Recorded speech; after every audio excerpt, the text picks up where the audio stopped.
பெருந்தலைவர் காமராஜர் அவர்களை நாம் பார்த்தோம், பேரறிஞர் அண்ணா அவர்களை பார்த்தோம், காந்தியிலே இருந்து பெரிய பெரிய தலைவர்களை எல்லாம் நாம் பார்த்திருக்கிறோம்.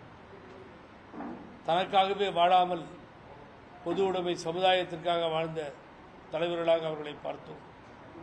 அந்த வழியிலே கம்யூனிஸ்ட் கட்சியினுடைய தோழர், அருமைக்குரிய தலைவர், இமயமே சரிந்து விட்டதோ என்று எண்ணக்கூடிய அளவிற்கு ஒரு நாணயத்தினுடைய முழு பக்கமாக விளங்கி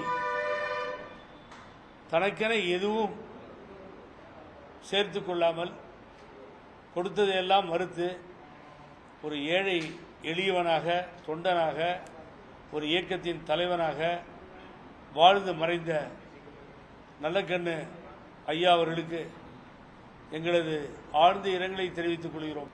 ஆகவே தோழர் நல்லக்கண்ணு எப்பொழுதும் நம்மோடு வாழ்ந்து கொண்டிருப்பார். வாழ்க அவரது புகழ்.